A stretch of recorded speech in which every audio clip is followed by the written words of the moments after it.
Olá, bom dia a todos. Gostaria de agradecer à SOCESP ao convite. Coube a mim falar um pouquinho sobre o papel da dieta pré e pós-infarto, né? Inicialmente, eu trouxe um pouquinho falando sobre a prevenção primária, que a gente tem atuação, né? Que a gente vai atuar diretamente nos fatores de riscos existentes ou não, nas pessoas sem doenças cardiovasculares. Então, a gente tem atuação principalmente no colesterol, no diabetes, no sobrepeso, na obesidade, né? Também a gente pode incentivar a saída do sedentarismo, né? E com toda essa melhora, a gente vai contribuir para a redução dos níveis de pressão arterial.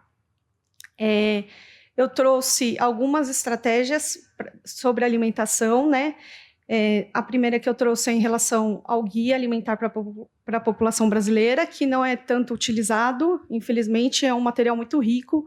Eu tenho certeza que foi muito abordado aqui. E a gente tem que lembrar que a alimentação saudável deve ser sustentada como um estilo de vida. E cabe a gente adaptar para uma dieta simples, que o indivíduo consiga fazer em casa, né? Uma alimentação saborosa para que ele consiga levar adiante. Tem que ser uma alimentação cultural, a gente não pode trazer elementos de outra cultura para o indivíduo que ele não vai fazer aderência, não vai aderir. Tem que ser socialmente apropriada, a gente não quer criar um tabu alimentar. Tem que ser acessível do ponto de vista físico, então a gente tem que pensar se esse paciente mora próximo ao lugar que ele consiga adquirir esses alimentos, e do ponto de vista financeiro, que aí a gente vai entrar na questão social, que é muito importante a gente levar em consideração em toda orientação que a gente faz. Precisa ser uma alimentação harmônica e entre outros fatores. Então, tudo isso a gente vai poder atuar diretamente. Aqui eu trouxe um protocolo do uso do guia alimentar. Ele foi feito a partir do formulário do SISVAN, que é o Sistema de Vigilância Alimentar e Nutricional, e a partir dessas perguntas a gente vai conseguir identificar alguns fatores, algumas falhas, né, ou não, e aí a gente vai poder incentivar a melhora do consumo desses alimentos ou desencorajar, né? Então, vou falar um pouquinho mais adiante. Então, em relação as primeiras estratégias, a gente vai estimular o consumo diário de feijão no almoço e jantar, orientar que se evite o consumo de bebidas adoçadas, então sempre lembrar, além do refrigerante, tem chás adoçados, bebidas, sucos, então a gente tem que sempre considerar isso. Evitar o consumo de alimentos ultraprocessados, orientar o que são de fato, né? Não simplesmente falar que são ultraprocessados, então cuidados em relação a isso. Orientar o consumo diário de legumes e verduras e frutas também, então incentivar a presença em feiras livres, né, para a gente conseguir esses produtos com um valor mais adequado, né, e sempre lembrar de orientar o consumo da alimentação em ambiente saudável, um ambiente apropriado, sem televisão ligada, comer com atenção, né? Outras recomendações adicionais que esse protocolo traz cuidado em relação às publicidades de alimento. Então, até aqui eu trouxe essa imagem de propaganda de comida, desconfie. Então, para a gente sempre estar atento a isso e orientar os nossos pacientes, né? O que é adequado, o que não é, para a gente levar esse senso crítico. Buscar o enfrentamento da insegurança alimentar e nutricional. Então, como eu disse, a gente tem que ver se esse paciente vai ter acesso aos tipos de alimento que a gente está recomendando e esclarecer sobre as fontes, como internet, televisão e blogs, que é muito comum, é de fácil acesso. O paciente está ali no Instagram, eu vi isso, o que você acha? Então, tentar conversar, trazer mais ele para o nosso lado para a gente poder conversar em relação a isso. E alertar sobre a questão da produção dos alimentos ultraprocessados, que eles vão quebrar toda a cadeia de pequenos produtores, né, não é a indústria, né, o comércio próximo às nossas as nossas famílias. Então, vão afetar a cultura, a vida social e o meio ambiente. Então, a gente tem que levar isso em consideração na hora de orientar. Para falar um pouquinho sobre a dieta mediterrânea, né, ela possui registros no período de 750 a.C. Os primeiros estudos foram realizados a partir dos anos 1950 e 1960. Ela é baseada no ritual de preparação dos alimentos, então, considerando um alimento fresco e o estilo de vida da população local. É uma população ativa, né? Então, isso faz diferença nessa alimentação. E a principal característica é o consumo elevado de gorduras monoinsaturadas provenientes do azeite, alto consumo de verduras e legumes e frutas também. A proporção no consumo de ômega 6 em relação ao ômega 3 chega a 2:1. Na nossa alimentação ocidentalizada, ela chega a 15:1. Então, é uma estratégia interessante que a gente tem para poder adotar. Tudo vai depender do indivíduo, se a gente consegue conversar com ele. Em relação à dieta DASH, que foi criada nos anos de 1990 para prevenir e tratar a hipertensão, ela é constituída por consumo de frutas, hortaliças, cereais integrais, oleaginosas. Aqui vai diferenciar os produtos lácteos em relação à dieta do Mediterrâneo, que tem mais presença, mas também são produtos lácteos com baixo teor de gordura. E aí, moderado consumo de peixes e aves. Na dieta mediterrânea tem o maior consumo de peixes, né? E baixo consumo de carnes vermelhas, baixo consumo de sódio, de açúcar, de alimentos processados.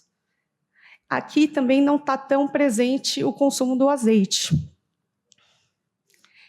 Aqui, para falar um pouquinho sobre a dieta cardioprotetora brasileira, o DICA-BR, tenho certeza que a Lenita abordou ontem brilhantemente, mas eu trouxe só para o conhecimento, né? Foi elaborada com alimentos tipicamente brasileiros, ela está em sintonia com o guia, então tudo que o guia orienta aqui também é preconizado. Possui algumas orientações mais específicas para o indivíduo com risco cardiovascular e é um projeto de educação em saúde. Então, ela setorizou a bandeira do Brasil, considerando os alimentos do grupo verde para consumir em maior quantidade, os alimentos do grupo amarelo em média quantidade e do grupo azul em menor quantidade. Existe o grupo vermelho, que contempla alimentos que não devem estar presentes diariamente na nossa alimentação. Aqui, só para setorizar, para informar sobre os grupos, no grupo verde, alimentos in natura ou minimamente processado, grupo amarelo, pães brancos, ou integral, castanhas, óleos, macarrão, arroz. Grupo azul, alimentos processados, todos os tipos de carne, manteigas e queijos. E no grupo vermelho, os ultraprocessados, alimentos industrializados com alto teor de gordura saturada, sódio e açúcar. Aqui ele traz um exemplo de consumo, então é bem visual. Para um paciente que tem mais dificuldade de compreensão, é interessante a gente adotar essa estratégia.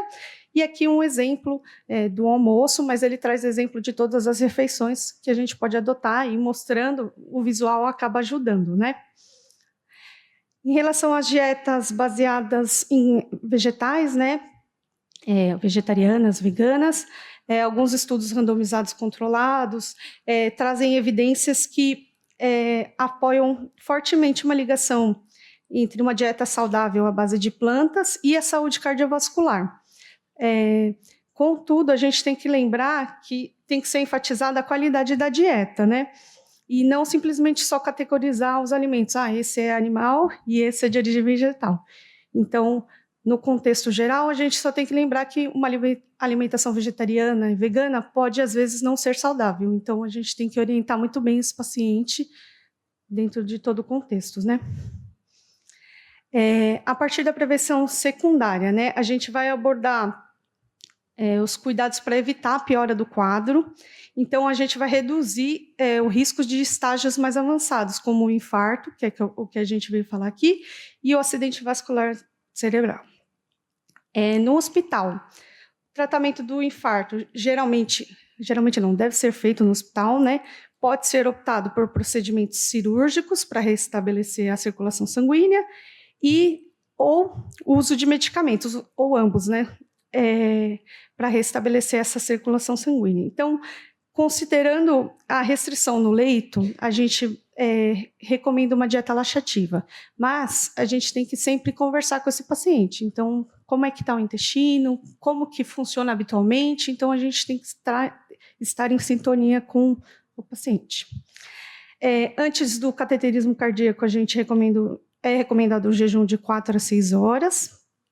Após o procedimento, devido à aplicação do contraste, pode ocorrer náuseas e vômitos, que é esperado, então a gente tem que tomar cuidado em relação a isso. E para reiniciar a dieta, após o repouso absoluto e retirada do introdutor, a alimentação adotada deve ser uma dieta leve, e aí é sempre após a liberação da equipe médica também.